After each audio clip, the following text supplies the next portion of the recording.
کوئی شوگر کی پٹی بھی باندھ نہیں چاہتا. حضرت ایوب 18 سال بیمار رہے. زوجہ کہنے لگی دعا کر لو تو آپ فرمانے لگے بی بی سے کہ صحت کتنی دیر رہی؟ اس نے کہا 60 سال. تو آپ فرمانے لگے ذرا بیماری کو بھی 60 سال گزر لینے دو پھر دعا بھی کر لیں گے. یہ دعا کی اللہ، یہ لفظ کہے اللہ نے صحت دے دی، تندرستی آ گئی. ایک دن گھر میں بیٹھے بیٹھے زوجہ کہنے لگی کہ ایوب یہ بتاؤ دکھ اچھے کہ سکھ؟ آپ فرمانے لگے سارے دن ہی اللہ کے ہیں پر دکھ بڑے اچھے تھے. مجھ سے پوچھو تو دکھ بڑے اچھے تھے. کہا کس طرح؟ تو حضرت ایوب فرمانے لگے جب میں بیمار تھا تو 24 گھنٹے میں ایک دفعہ میرا رب میرا حال پوچھا کرتا تھا. ایک دفعہ میرا اللہ پوچھتا تھا ایوب تیرا حال کیا ہے؟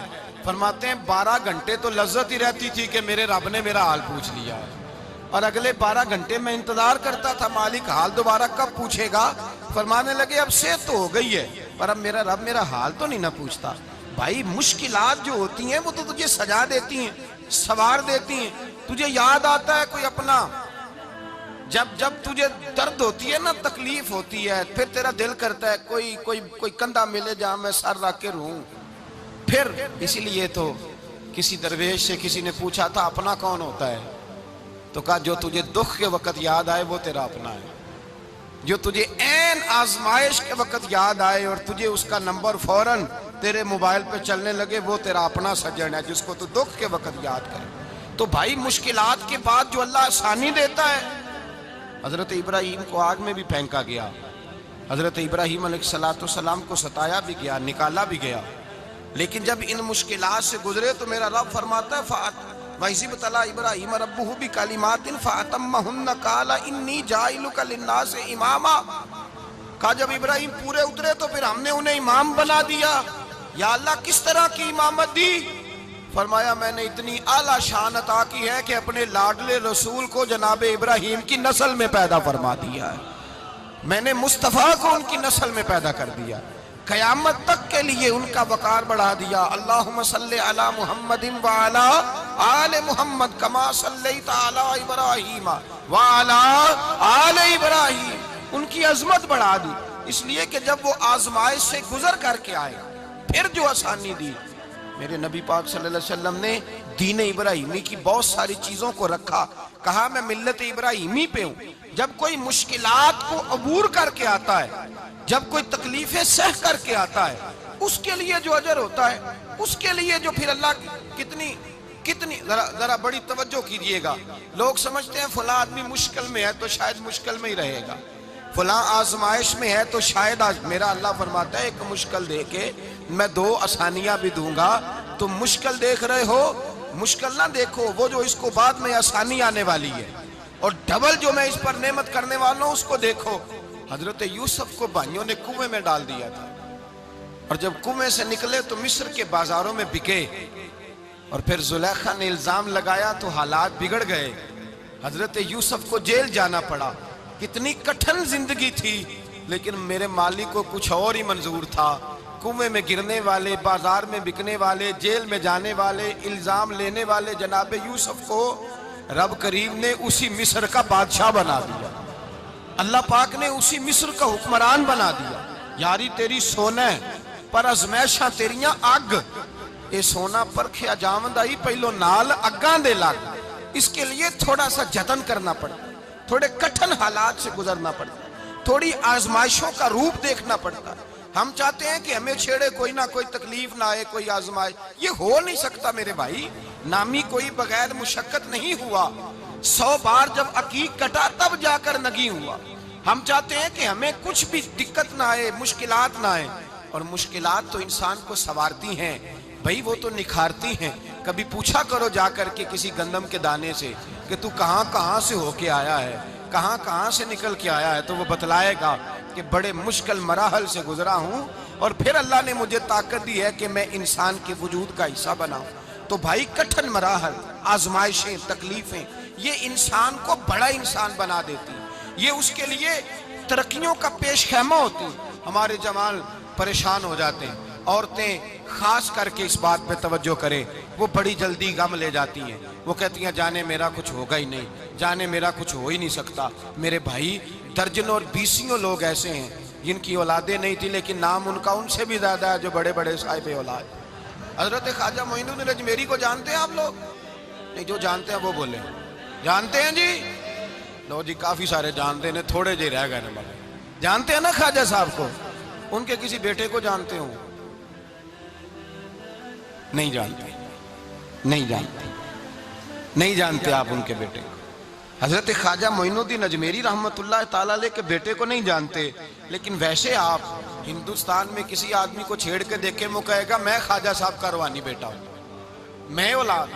حضرت غوث اعظم رضی اللہ تعالیٰ عنہ کی اولاد کو کم لوگ جانتے ہیں، لیکن آپ ویسے کسی کو پوچھ کے دیکھیں 11ویں والا پیر کون ہوتا ہے، ہر آدمی ہاتھ اٹھا کے بتائے گا خدا کے فضل سے ہم پر ہے سایہ غوث اعظم کا، ہمیں دونوں جہاں میں ہے سہارا غوث اعظم۔ لوگ جھوم کے بتلائیں میرے بھائی، یہاں لوگ پریشان ہو جاتے ہیں کہ اولاد ہوگی تو یہ ہوگا، فلاں ہوگا تو یہ ہوگا۔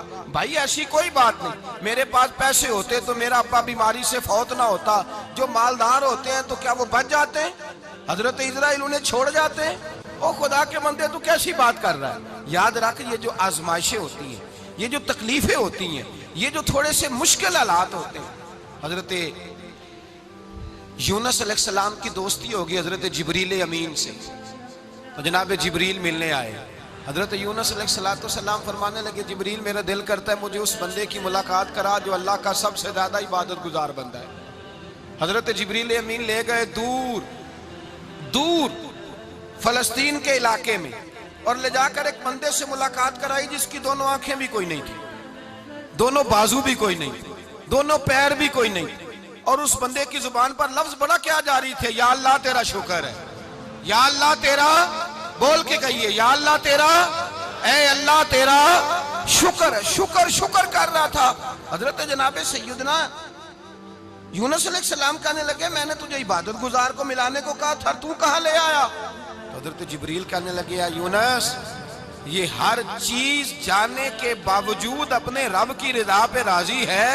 اس وقت دنیا میں نبیوں کے بعد جس سے اللہ سب سے زیادہ پیار کر رہا ہے وہ یہی بندہ ہے، یہ اپنے رب کی رضا پہ راضی ہے۔ اے تن میرا کنگی ہووے تے میں زلف سجن دی واواں، تے پوش میرے دی جتی بن جائے تے میں یار دی قدمی آواں، مارو مارو مینو مار مکاؤ کوئی عذر نہ پیش لے آواں، تے جے سونا ہی میرے دکھ وچ راضی، جے سونا ہی میرے دکھ وچ راضی، جے سونا ہی میرے دکھ وچ راضی، تے میں سکھ نو چلے ڈاواں۔ مالک کی جب اس حال میں راضی ہے تو بس ٹھیک ہو گیا، ٹھیک ہو گیا۔ وصل اچھا ہے نہ فراق اچھا ہے، بس جس حال میں محبوب رکھے وہی حال اچھا ہے، بس جس حال میں انہوں نے رکھا بات ٹھیک ہو گئی۔ اس میں اب انسان شکوہ کرتے پھرے کہ یہ کس طرح ہے وہ کس طرح، اپنے آپ کو مطمئن رکھا ہے۔ مشکل کے بعد جو آسانی حضرت لقمان حکیم، ان کے نام پر قرآن مجید کی پوری سورت ہے۔ حضرت لقمان حکیم علیہ رحمہ آپ اپنے بیٹے کو نصیحت کر رہے تھے، کہنے لگے بیٹا کو مشکل آئے تو گھبرانا نہیں، کوئی مشکل آئے تو کرے بیٹوں کو سمجھ آ جائے کہ مشکل آئے تو، سمجھ آ رہی ہے بات کی، مشکل آئے تو۔ اور کیا خوبصورت جملے، بیٹے کو بٹھا کے کہتے ہیں بیٹا چھوٹی مشکل آئے گی تو اللہ بڑی مشکلات آسان کر دے گا، سمجھو چھوٹی مشکلات آئیں تو اللہ نے بڑی مشکلیں اس نے آسان کر دی۔ اور آپ کو بتاؤں اصل انسان ہوتا ہی وہ ہے جو مشکلوں میں جینے کا ڈھب سیکھ جاتا ہے، وہ بن جاتا ہے جو کرب کے حالات میں جینے کا سلیقہ سیکھ جائے۔ اپنے بچوں کو یہ سمجھانا، حضرت لقمان بیٹے مشکل آئے تو گھبرانا نہیں، بڑی کو ٹال دیتی ہے، وہ نیکی کا اور آسانی کا پیش خیمہ ہوتی ہے۔ اللہ اس کے بعد آسانی سمجھا رہے ہیں۔ کچھ دنوں کے بعد کہنے لگے آؤ فلاں اللہ کے نبی کی ملاقات کو چلیں، فلاں نبی علیہ السلام سے ملنے چلتے ہیں۔ اس زمانے میں جو نبی تھے ان سے ملنے چلے گئے۔ بیٹے کو بات یاد تھی، گھوڑے پہ بیٹھے، امام ابن جوزی نے اس کو لکھا ہے، گھوڑے پہ بیٹھے تھے دونوں کے پاس گھوڑے تھے۔ اب رستہ بہت زیادہ تھا، کھانا ساتھ لے لیا، پانی ساتھ لے لیا، رستہ لمبا تھا، صحرا کا علاقہ تھا۔ جب جانے لگے تو اتنی سخت گرمی ہوئی کہ گھوڑے بھی بے ہوش ہونے لگے، اچانک ایسی گرم لو چلی کہ گھوڑے بھی۔ اب دونوں باپ بیٹا جو تھے وہ بڑی جوش میں تھے کہ جانا ہی جانا ہے، گھوڑے سے اتر کر کے پیدل چلنے لگے۔ اب پیدل چلتے چلتے ذرا آگے گئے تو اب گرمی میں جتنا بندہ پیدل چلتا ہے اتنا پیاس بھی زیادہ لگتی ہے، تو پانی پیتے رہے، کھانا کھاتے رہے، کھانا پانی بھی ختم ہو گیا۔ تھوڑا آگے چلے نا، اس قدر تکلیف بڑھی کہ حضرت جناب لقمان کے بیٹے کے پیر کے اندر ایک ہڈی پیوست ہو گئی۔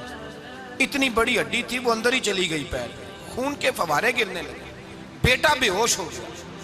حضرت لقمان اس کے سرانے بیٹھے تو بیٹا تھا نا، آنکھوں میں آنسو آ گئے۔ بیٹے نے آنکھ کھولی تو کہنے لگا ابا جی آپ تو صبر کرنے والے ہیں، آپ رو رہے ہیں۔ فرمایا بیٹے میں کیا کروں، میرے سینے میں جو دل ہے وہ ایک باپ کا دل ہے، تو باپ جو ہوا تیرا، تیری دکھ پر رونا آیا۔ بڑی مشکل سے دانت کے ساتھ ہڈی نکالی، ہڈی نکلی تو خون بھی چلا۔ صاحب زیادہ کہنے لگا حضور آپ نے تو کہا تھا ہر مشکل کے بعد آسانی ہوتی ہے، اور چھوٹی مشکل دے کے اللہ بڑی سے بچا لیتا ہے، تو ہم تو اچھے کام چلے تھے، مشکل پہ مشکل، مشکل پہ مشکل، یہ کیا ہے؟ حضرت لقمان کہنے لگے بیٹا نہ تو رب کی حکمتوں کو جانتا ہے، نہ پوری طرح میں جانتا ہوں، لیکن جو میں نے کہا تھا وہ بات سچی ہے۔ فَإِنَّ مَعَ الْعُسْرِ يُسْرًا إِنَّ مَعَ الْعُسْرِ يُسْرًا، اللہ ہر مشکل کے بعد آسانی عطا فرمائے گا، اور فرمایا میرا ایمان ہے کہ ضرور ضرور عطا فرمائے گا۔ یہ بات کہہ رہے تھے کہ سامنے سے دھواں اٹھا، اتنا سخت دھواں اٹھا کہ آپ نے سوچا شاید وہاں آبادی ہے، وہاں جاتے ہیں۔ وہاں چلنے لگے تو پیچھے سے کسی نے آواز دی ٹھہر جاؤ، رکو، وہیں رک گئے۔ تھوڑی دیر گزری تو کہا رک جاؤ، جب رکے تو ایک بولنے والا بولا، کہنے لگا تمہارے لیے تھوڑی دیر کے بعد جانوروں کا بندوبست کر دیا جائے گا، کھانے کا بھی بندوبست ہو جائے گا، بچے کا پیر بھی صحیح ہو جائے گا، چلے جانا، لیکن ذرا ٹھہرو۔ حضرت لقمان کہنے لگے بولنے والے تو کون ہے؟ تو کہنے لگے میں اللہ کا فرشتہ ہوں، میں اللہ کا فرشتہ ہوں۔ کہا اللہ کے فرشتے اور یہ سارا کچھ کیا ہے؟ تو فرشتہ کہنے لگا اصل بات یہ ہے کہ سامنے بستی پر مجھے عذاب نازل کرنے کا حکم ملا تھا، آپ بڑی تیزی سے آ رہے تھے، میں نے رب سے دعا کی کہ اللہ اس باپ بیٹے کی غلطی کوئی نہیں، مہربانی فرما۔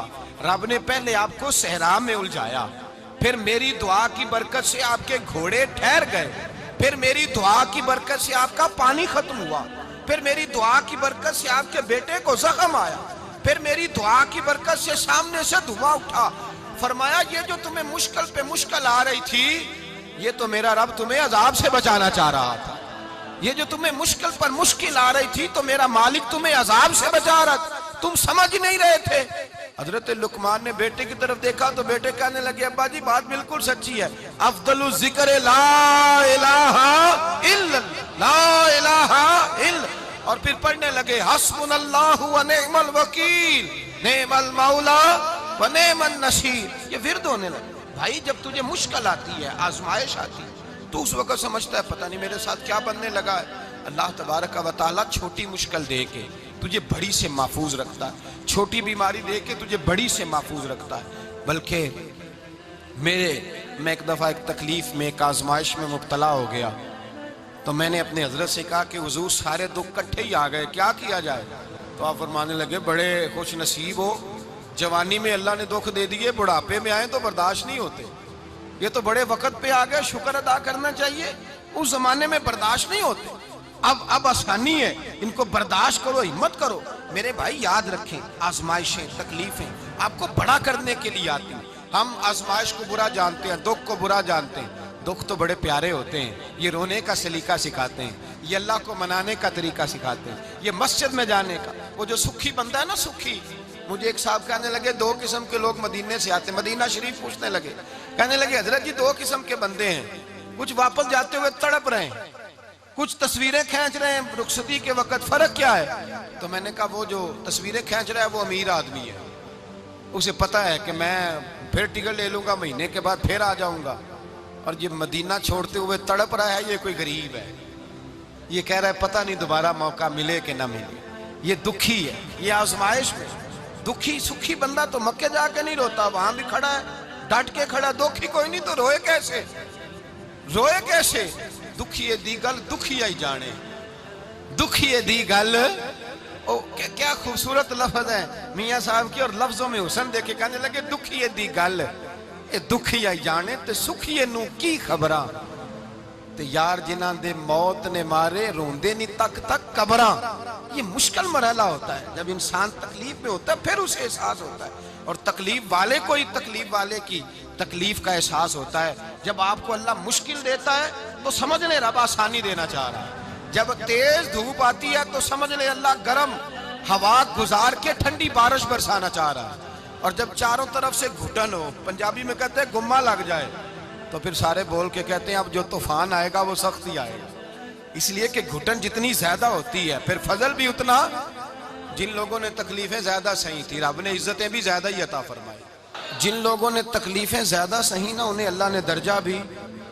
حضرت بلال حبشی نے بڑی تکلیف سہی، مارا کرتا تھا امیہ، بڑا مارتے تھے، اتنا مارتے تھے کہ موٹے، آپ نے کبھی دیکھے ہیں دیہاتوں میں موٹے موٹے پائے ہوتے تھے چار پائیوں کے، موٹے موٹے پان کی چار پائیاں اور بڑی چار پائیاں کافر بچھا کے بیٹھ جاتے اور حضرت بلال حبشی کے پیر ان کے نیچے رکھ دیتے، ہاتھ ان کے نیچے رکھ دیتے، آگ لوہا گرم کر کے اس کے اوپر ننگے بدن لٹا دیتے۔ مکے نے بڑی آزمائشیں دیکھی، پھر اسی مکے نے مدینے نے عجیب رنگ دیکھا کہ میرے نبی معراج سے واپس آئے اور حضور نے عظمت دی، فرمایا بلال یار تیرا بڑا مقام ہے، تو مدینے میں چل رہا تھا اور میں جنت میں تیرے قدموں کی آواز سن رہا تھا، کتنا تیرا مقام ہے، کتنا تیرا درجہ ہے، میں وہاں تیرے چلنے کی آواز سن رہا تھا۔ حضرت ابو بکر صدیق رضی اللہ تعالیٰ عنہ نے اس زمانے میں حضور کی نوکری کی جب دوسرا جانثار کوئی نہیں تھا، سارے لوگ تانے دیتے، کہتے ابو بکر تو اکیلا ہی سیاںا ہے، سارا مکہ مخالفت کرتا ہے، تو جان ہی نہیں چھوڑتا، سارا زمانہ مخالفت کرتا۔ ابو بکر صدیق نے مال بھی دیا، جان بھی دی، شہزادی حضرت عائشہ بھی دی حضور کی خدمت میں، ہر چیز لٹا دی۔ دنیا کو پتا اس دن چلا جس دن میرے رسول پاک صلی اللہ علیہ وسلم مسجد نبی میں بیٹھے تھے، درجنوں صحابہ تھے، حضور نے فرمایا ابو دردہ کو تو بلاؤ۔ جناب ابو دردہ حاضر ہوئے تو کہتے ہیں حضور کا چہرہ دیکھا تو ناراضگی ہے چہرے پہ، میں نے دیکھتے ہی کہا حضور آپ مجھ سے ناراض ہیں؟ حضور نے فرمایا ہاں میں ناراض ہوں۔ جب یہ لفظ کہے تو میں کانپنے لگا، حضور ناراض ہو گئے؟ میں نے کہا یا رسول اللہ میری غلطی۔ تو نبی پاک نے فرمایا تو میرے ابو بکر کی عظمت نہیں جانتا؟ حضور جانتا ہوں۔ حضور کیا ہوا؟ نبی پاک نے فرمایا کل تو گلی میں گزر رہا تھا، ابو بکر بھی گزر رہا تھا، تو نے سوچا ہی نہیں تو میرے ابو بکر کے آگے آگے چل رہا تھا، یہ خیال ہی نہیں آیا، تجھے پتا نہیں کہ جس نے میرے ساتھ نیکی کی میں نے بدلہ چکا دیا ہے، ابو بکر کا بازو تھام کے اللہ کی بارگاہ میں لے جاؤں گا، میرا رب بھی اسے بدلے عطا فرمائے گا۔ یہ عظمت، یہ شان، یہ بلندی اور رفعت مشکلات سے گزرنے کے بعد ملی۔ میرے نبی پاک صلی اللہ تعالیٰ علیہ وسلم کے ساتھ مولا کائنات شیر خدا حضرت علی نے 9 سال کی عمر سے وفات شروع کی اور تا دم آخری حضرت علی نے وفا کی مصطفیٰ سے، کٹھن مراحل سے گزرے، کٹھن مراحل سے۔ حضرت علی کہتے ہیں میں ہر جنگ میں ہر جہاد میں ساتھ تھا، پر جس دن مکے اور مدینے سے آنے والوں کو حضور بھائی بھائی بنا رہے تھے، مہاجر اور انصار کو بھائی بھائی بنا رہے تھے، فرماتے ہیں میں تنہا کھڑا تھا، کوئی کسی کا بھائی بن گیا، کوئی کسی کا بھائی بن گیا، میں اکیلا کھڑا تھا اور میں سوچ رہا تھا کہ یار میں کدھر جاؤں۔ کہتے ہیں میں اس حد تک آیا کہ میرے آنسو بہنے لگے، لیکن میری مشکلات کو آسانی تب ملی جب مدینے کے چاند دھیرے سے اٹھے، میرے قریب آئے، میرا بازو تھاما اور فرمایا علی باقی سارے بھائی بھائی بن گئے ہیں، انت اخی فی الدنیا والآخرہ، تو میرا بھائی ہے، دنیا میں بھی میرا بھائی ہے، قیامت کے دن بھی میرا بھائی ہے۔ حضور نے اعزاز دیا اور غدیر خم کے موقع پر حضرت علی کا بازو تھام کے کھڑا کر کے حضور نے فرمایا من کنت مولا ہوں فہذا علی مولا، فرمایا جس کا میں مولا ہوں اس کے علی بھی مولا ہے۔ محبوب پاک سید عالم صلی اللہ علیہ وسلم نے جن لوگوں نے مشکلات برداشت کی پھر ان کو اعزاز ملا، ان کو درجے ملے، ان کے لیے جو آسانی۔ حضرت عثمان غنی نے صحابہ میں سب سے زیادہ مظلومیت کاٹی، سب سے زیادہ مظلومیت، 40 دن پانی بند رہا، کھانا بند رہا، تکلیف اور آزمائش کا وقت ہوا۔ امام جلال الدین سیوطی رحمت اللہ تعالیٰ علیہ الحاوی للفتاوی میں لکھتے ہیں، کہتے ہیں جب حضرت عثمان غنی پر کھانا اور پانی بند تھا، ایک شام حضرت عبداللہ بن سلام ملنے گئے، اس شام، اس صبح جس شام حضرت سیدنا عثمان غنی شہید ہوئے، جناب عبداللہ ابن سلام کہنے لگے عثمان تیرا کیا حال ہے، کس پوزیشن میں ہے؟ تو کہتے ہیں جناب عثمان غنی کہنے لگے عبداللہ آج میں بڑا سکھ میں ہوں۔ کہا 40 دن بیت گئے، کھانا نہیں آیا، پانی نہیں آیا، تو آج کیوں سکھی ہو؟ فرمانے لگے آج مدینے کی سامنے والی گلی میں نے مصطفیٰ کا دیدار کیا ہے، اور نبی پاک صلی اللہ علیہ وسلم نے فرمایا عثمان اگر تو کہے تو تیرے لیے پانی کا بندوبست کر دیا جائے، تیری مشکل آسان ہو جائے، اور اگر تو کہے تو تیرے لیے وہ آسانی کی جائے کہ آج تو میرے پاس آ کے روزہ افطار کر لے۔ تو حضرت عثمان غنی کہنے لگے میں نے مصطفیٰ سے عرض کیا حضور مجھے یہاں کا سوق نہیں چاہیے، مجھے وہ آسانی چاہیے جو آپ کے پاس افطار سے ملے گی۔ فرمانے لگے آج میں رخصت ہو جاؤں گا، افطار رسول اللہ کے پاس کروں گا۔ حضرت عبداللہ ابن سلام فرماتے ہیں پھر اس شام حضرت